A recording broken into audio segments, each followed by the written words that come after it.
आर्थिक सुनामी आ रही है, भयंकर आर्थिक सुनामी अब आ रही है। दूसरी तरफ क्या हो रहा है, हिंदुस्तान के अंदर, सिस्टम के अंदर इंस्टीट्यूशनल रिवोल्ट हो रहा है। तो अब क्या हो रहा है, सिस्टम अंदर से ऐसे हिल रहा है, जनता के प्रेशर को ये सप्रेस करने की कोशिश करें, इमरजेंसी जैसी चीज कर दे। एक तरफ देश की अर्थव्यवस्था दुनिया की सबसे तेजी से बढ़ती अर्थव्यवस्थाओं में गिनी जा रही, दूसरी तरफ राहुल गांधी दावा कर रहे हैं कि देश आर्थिक सुनामी की तरफ बढ़ रहा है।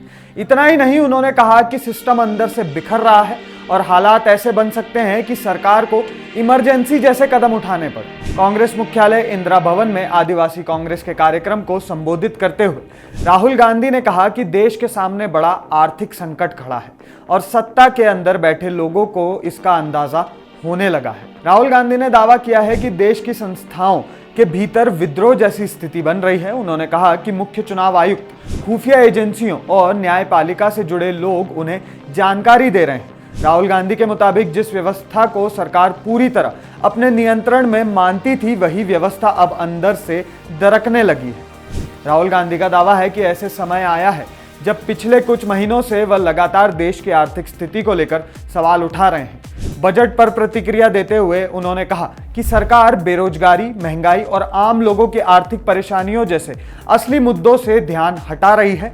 हाल ही में पेट्रोल डीजल की कीमतों में बढ़ोतरी के बाद राहुल गांधी ने चेतावनी दी थी कि देश एक आर्थिक तूफान की तरफ बढ़ रहा है। हालांकि आर्थिक तस्वीर का दूसरा पक्ष भी है। अर्थशास्त्रियों के एक हालिया सर्वे के मुताबिक भारत दुनिया की सबसे तेजी से बढ़ती बड़ी अर्थव्यवस्थाओं में बना हुआ है। जनवरी मार्च तिमाही में जीडीपी वृद्धि पर करीब 7.2% रहने का अनुमान जताया गया है। हालांकि रिपोर्ट में यह भी कहा गया कि बाहरी मांग कमजोर पड़ने, वैश्विक अनिश्चितता और निजी निवेश की सुस्ती जैसी चुनौतियां मौजूद हैं। यानी एक तरफ सरकार और उसके समर्थन भारत की मजबूत विकास दर, जीएसटी कलेक्शन और निवेश के आंकड़े गिना रहे हैं, तो दूसरी तरफ विपक्ष का आरोप है कि जमीन पर रोजगार, आय, छोटे कारोबारी की स्थिति उतनी मजबूत नहीं है जितनी तस्वीर पेश की जा रही।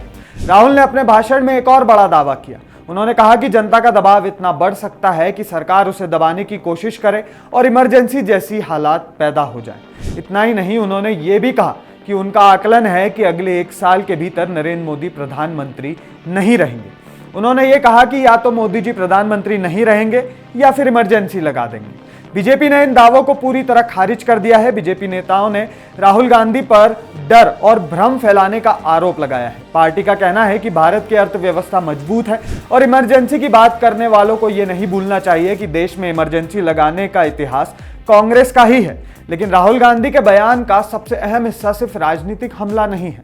उनने सीधे तौर पर 3 बड़े दावे किए। पहला, देश बड़े आर्थिक दबाव की तरफ बढ़ रहा है। दूसरा, सिस्टम के भीतर असंतोष बढ़ रहा है। तीसरा, जनता और सत्ता के बीच टकराव की स्थिति पैदा हो सकती है। अब इन दावों में कितनी सच्चाई है और कितनी राजनीति, इसका फैसला बयान नहीं बल्कि आने वाले महीनों में देश की अर्थव्यवस्था, रोजगार के हालात और जनता का मूड करेगा।